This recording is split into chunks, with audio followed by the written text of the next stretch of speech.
bonjour, aujourd'hui tous les chemins nous mènent à la montagne. Nous sommes à la Pierre-Saint-Martin, dans les Pyrénées-Atlantiques, 50 km de pistes skiables, alors ski nordique et ski alpin.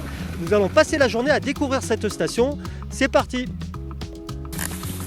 Vous avez remarqué aujourd'hui il ne fait pas froid du tout. Alors, ça permettra de vous aider pour marcher en montant mais aussi pour descendre. La raquette c'est fait pour pousser vers l'avant quand on va monter et se retenir vers l'arrière, vers l'avant aussi pour contrer la masse. Voilà.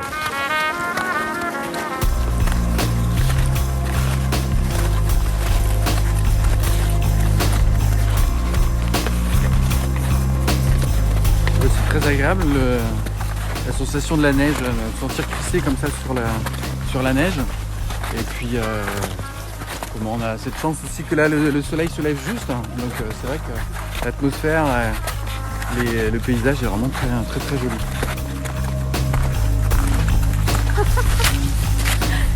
C'est quoi les sensations après cette heure de balade là et de nuit là? Un grand bol d'air frais, ça fait du bien, donc c'est top. Dès qu'on est capable de marcher un petit peu, et après on adapte le rythme et la distance, c'est toujours pareil. Mais tout est possible dès le plus jeune âge. Tout à l'heure on a vu des empreintes qui étaient comme des petites empreintes de chiens. On a eu une belle explication sur la faune. C'est vrai que c'est super. Moi ça m'a fait du bien, j'adore voir ces paysages-là. Enfin on peut rien avoir de mieux quoi. Là maintenant on va faire le deuxième exercice. Pilotage, on va tourner sur la droite. Donc qu'est-ce qu'on fait? On regarde à... On appuie sur la droite. Et les jambes partent à... Partez!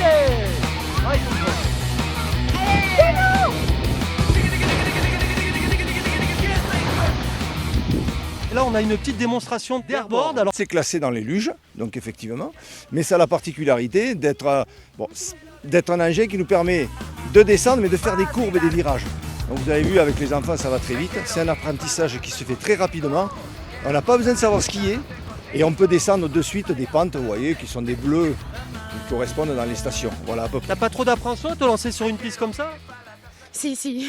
Là j'ai super peur. Un coup à droite, un coup à gauche. C'est super flippant quand tu tombes là, et quand t'atterris, c'est trop génial. Mais après ça va à une vitesse incroyable. Je pensais que j'allais mourir, mais en fait non. Bon, on va tenter le coup, j'avoue que je suis pas hyper confiant, mais bon, c'est parti. Allez. Wow. Et voilà le freinage. Oh là là, fort avec tous les chemins.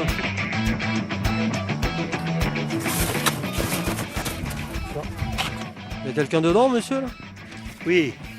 Et oui, alors on va voir à quel état elle est parce que ça fait un petit moment qu'elle y est.